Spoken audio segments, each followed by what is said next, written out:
আমাকে এখানে গরু পালারই বড় আর মাছ মারা। হ্যালো বন্ধুরা, আসসালামু আলাইকুম। কেমন আছেন সবাই? আশা করছি ভালো আছেন। আর এখন আমি হচ্ছে এটা মানিকগঞ্জের মুকসুদপুর বাজার। আমরা এখান থেকে একটি চরে যাব, সেই চরটির নাম এখনও জানা হয় নাই। সো আমরা এই যে এখান থেকে হচ্ছে টলারঘাট, এখান থেকে টলারে উঠবো অ্যান্ড তারপরে হচ্ছে মূলত আমরা সেই জায়গাটিতে যাব। সো আপনারা যারা আমার চ্যানেলে নতুন এসেছেন তারা অবশ্যই চ্যানেলটিকে সাবস্ক্রাইব করবেন, আর যারা অলরেডি সাবস্ক্রাইব করেছেন তাদেরকে অসংখ্য ধন্যবাদ। সো আজকের ভিডিওটা মেবি খুব সুন্দর হতে যাচ্ছে, কারণ চরের একটা জীবনযাপন আছে, চরের একটা সুন্দর দৃশ্য আছে, যেটা আসলে আজকের ভিডিওতে দেখাবো। এই জায়গাটা আসলে কোন জেলা, কোন থানা? আর এই বাজারটা ঢাকা জেলা দোহার থানার ভিতরে। দোহার থানার মধ্যে? দোহার থানার ভিতরে পড়ছে, নারিশা বাজার। নারিশা বাজার। আর এই জায়গাটার নাম কি? এটা নারিশা বাজার নৌকাঘাট, চর হইকাতপুর। এখানে এসে আপনার অনেক নৌকা থাকে, ওইখানে যায়। টলারে ভাড়া কত করে? টলার ভাড়া আপনার 50 টাকা 60 টাকা এরকম লাগে। 50-60 টাকা। 50-60 টাকা। আচ্ছা, যাইতে কতক্ষণ সময় লাগবে? যাইতে আপনার 1 ঘন্টা 40 মিনিট এরকম। 1 ঘন্টা 40 মিনিট, তাই না? 40 মিনিট 1 ঘন্টা এরকমই লাগে। আর কি যে কুয়াশা থাকলে তাহলে আপনি একটু বেশি সময় লাগে, নৌকা একটু আস্তে আস্তে চলায়, দেখা যায় না সামনে, এজন্য। আচ্ছা আচ্ছা, থ্যাংক ইউ।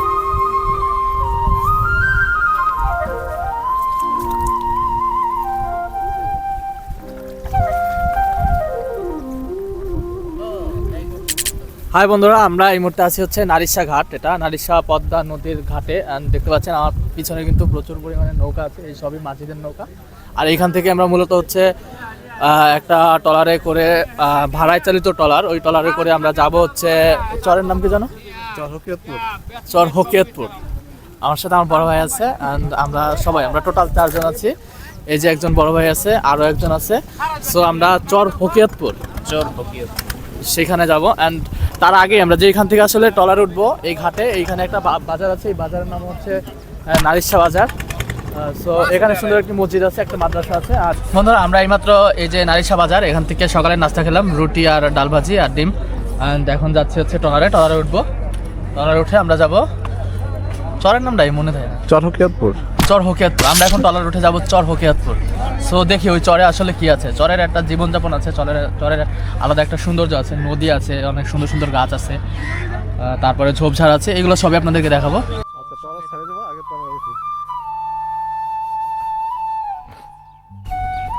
বন্ধুরা, আজকে প্রচুর পরিমাণে কুয়াশা পড়ছে, দেখতে পাচ্ছেন। এই কারণে কিন্তু খুবই কাছে আছে নৌকাগুলো, তারপরে নৌকাগুলো স্পষ্ট দেখা যাচ্ছে না, শীতও আছে। আমরা ট্রলারের একদম সামনে আসছি এবং মাঝে মধ্যে কিন্তু এখানে যেহেতু জোয়ার ভাটার একটা ব্যাপার আছে, সেই কারণে অনেক সময় ট্রলারগুলো অনেক দূরে থাকে। এবং এই যে পানি দেখতে পাচ্ছেন, এখন যেহেতু জোয়ার আছে, যেই কারণে আমরা এই সিঁড়ি দিয়ে ট্রলার উঠতে পারবো। আর যখন জোয়ার থাকবে না, তখন কিন্তু ট্রলারটা একটু দূরে থাকবে। এখানে পানি অনেক সময় অল্প অল্প পানি থাকে, পানি পেরিয়েও অনেকে যেতে হয়। আর যদি সম্ভব হয় তাহলে এভাবে আসলে যে সিঁড়িটি দিয়েছে তারা ট্রলারে ওঠার জন্য, এটিও ব্যবহার করা যায় অনেক সময়।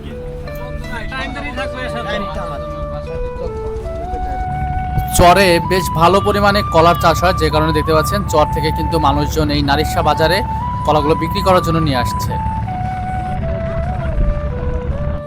বন্ধুরা, দুর্ভাগ্যবশত আমরা আগের ট্রলারটিতে যেতে পারিনি, তাই আবার তারপরে যে ট্রলারটি ছিল সেই ট্রলারে ওঠার প্রস্তুতি নিচ্ছি। এবং দেখতে পাচ্ছেন এই ট্রলারটি কিন্তু ভাটার কারণে বা ট্রলারটি একদমই কিনারে না আসার কারণে আমাদের পানি পার হয়ে আসলে ট্রলারে উঠতে হচ্ছে। প্রচুর পরিমাণে শীত রয়েছে, তার মধ্যে আবার জুতা খুলতে হচ্ছে, মোজা খুলতে হচ্ছে এবং পানি পাড়িয়েই আসলে আমাদের ট্রলারতে উঠতে হচ্ছে, যে কারণে আসলে ব্যাপারটি বেশ কষ্টকর মনে হচ্ছে।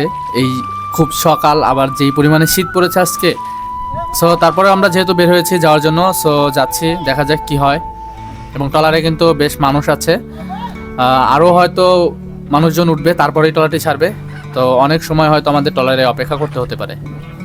দেখুন বন্ধুরা, চর থেকে মুরগি নিয়ে আসা হয়েছে। এই যে নারিশা বাজার দেখতে পেয়েছেন, এই বাজারে আসলে বিক্রি করার জন্য ওনারা এই মুরগিগুলোকে নিয়ে এসেছে। এবং চরের মানুষজন কিন্তু মুরগি পালন করে এবং গরু পালন করে থাকেন। তাদের এই মুরগি এবং হাঁস অথবা গরু ছাগল এগুলা লালন পালন করেই কিন্তু ওনাদের আয়ের বড় একটি উৎস আসলে এটি। এইগুলো আসলে বাজারে নেওয়ার পরে এরা বিক্রি করে আবার চরে ফিরবেন।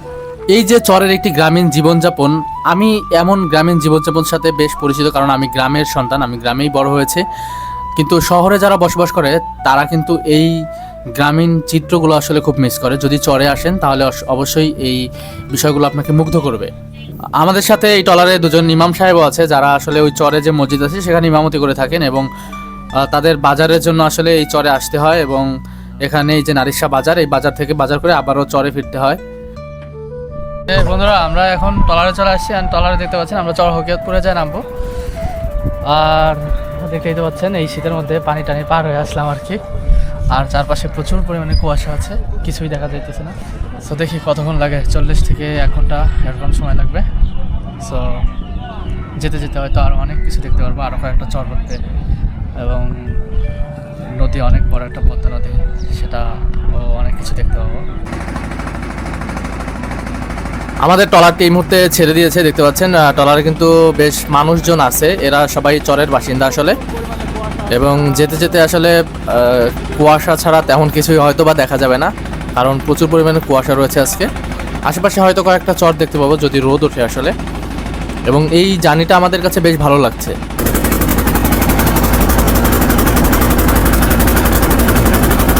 পদ্মা নদীর বুক চিরে ছুটে চলছে আমাদের ট্রলারটি। চারিদিকে ঘন কুয়াশায় আচ্ছন্ন, ট্রলার ভর্তি যাত্রী এবং ধীর গতিতে ছুটে চলছে ট্রলারটি। ধীরে ধীরে আমরা এগিয়ে যাচ্ছি চরের দিকে। এই কুয়াশা ভেজা সকালে নদীর বুক চিরে ট্রলারে ভাসতে বেশ ভালো লাগছে। চরের মানুষদের কাছে খুবই গুরুত্বপূর্ণ একটি পরিবহন এই ইঞ্জিন চালিত ট্রলার। এই ট্রলারে করেই তারা মৎস্য শিকার করেন, এবং তাদের ব্যবসায়িক যে কার্যক্রম আছে সেখানে এই ট্রলারই ব্যবহৃত হয়ে থাকে। বন্ধুরা, আমরা এখন যে জায়গাটিতে আছি তার দুই পাশেই চর রয়েছে, এবং চরের পাড় ঘেঁষে দেখুন অনেক নৌকা কিন্তু এখন দাঁড়িয়ে আছে। এই নৌকাগুলো মূলত মাঝিদের নৌকা। মাঝিরা এখানে মাছ ধরে, এবং এই মাছগুলোই কিন্তু বিভিন্ন বাজারে নিয়ে তারা বিক্রি করে থাকেন। আর এভাবেই তাদের আসলে জীবনযাপন বা আয় রোজগারের যে ব্যবস্থা আছে সেটা মূলত এভাবেই তারা করে থাকেন। তাছাড়াও তারা এই চরগুলোতে কিন্তু বিভিন্ন ধরনের ফসল চাষ করে থাকেন। দূরে যে নতুন নতুন চর জাগে, বা এই চরগুলোর বয়সও বেশ মনে হচ্ছে দেখে। সো এই চরগুলোতেও তারা চাষাবাদ করে থাকে। আর এই মুহূর্তে খুব সকাল, তারা মাছ ধরার জন্য আসলে প্রিপারেশন নিচ্ছে কেউ কেউ, অথবা কেউ রাতে হয়তো জাল পেতেছিল নদীতে, সেইখান থেকে মাছগুলো ছাড়ানোর ব্যবস্থা করতেছে। সো এভাবেই তারা আসলে জীবনযাপন করছে এখানে।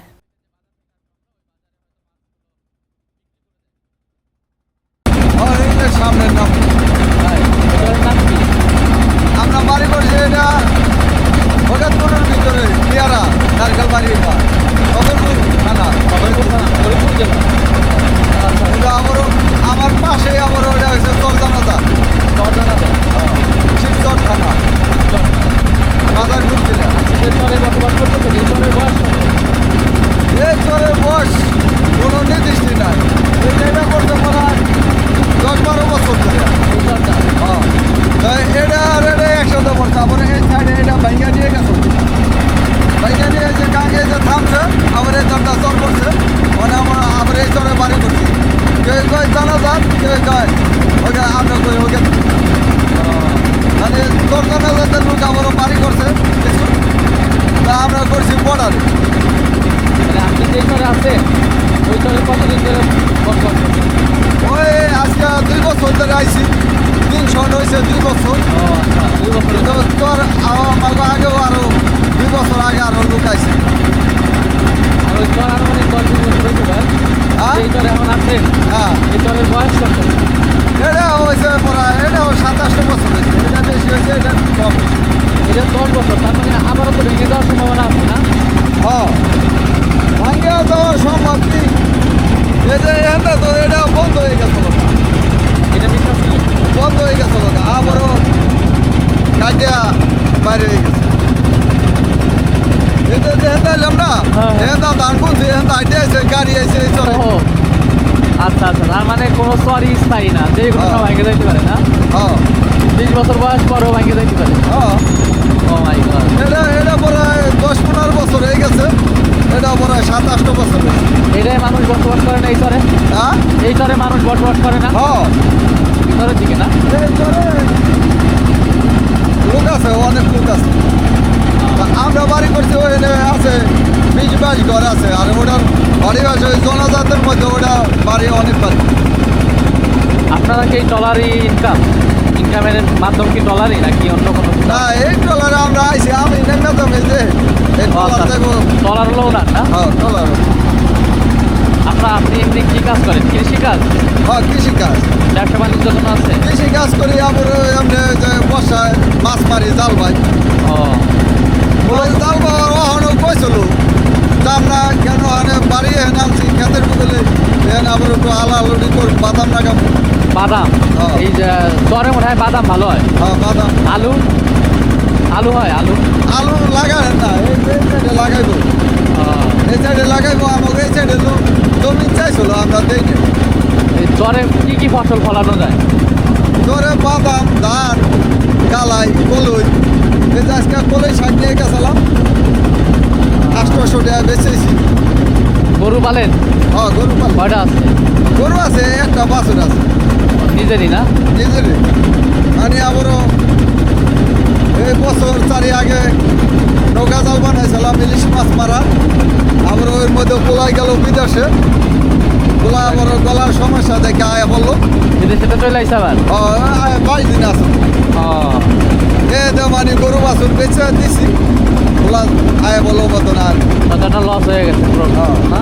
লস হয়ে গেছে। পোলা আবার ভিন্ন খা, তো ওই আমার গরু বাছুর বেচা দিছি, ওইতে ধরা খাইছি। চরগুলোতে কি কোনো পড়ালেখা বা স্কুল টিস্কুলের কোনো ব্যবস্থা আছে? আছে। আছে না? আছে তো, আমাকে এখন একটু দেওয়া হয় দূরে দূরে? দূরে। এই যে এই চরে আছে আমাকে, এই চরে। বন্ধুরা, চরগুলোতে মূলত হচ্ছে আপনার কৃষিকাজ এবং মাছ শিকার, এগুলাই হচ্ছে মূলত কাজ। হ্যাঁ, হ্যাঁ। এবং, গরু লালন পালন, হ্যাঁ, গরু। এই গরু পালা এবং আমাকে এখানে গরু পালারই বড় আর মাছ মারা। মাছ মারা আর গরু পালাটা গরু হলো পালা, হ্যাঁ। বড় ধরনের আর কি হ্যাঁ, ইনকামের যে একটা মাধ্যম, সেটা না? হ্যাঁ। ধন্যবাদ আঙ্কেল। বন্ধুরা, চাচার সাথে কথা বলতে বলতে আমি চরে পৌঁছে গেছি অলরেডি। এখানে আমাদের গন্তব্য, আমরা এখানেই নেমে যাব।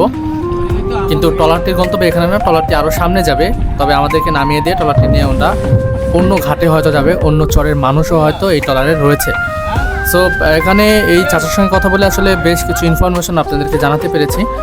এবং আমি এই চরে নামার পরে আমার পুরো একটি সুন্দর ভিডিও চর সম্পর্কে, শুধুমাত্র চর নিয়ে একটি ভিডিও থাকবে, সেটা আপলোড করব কিছুদিনের মধ্যেই আপলোড করে ফেলবো।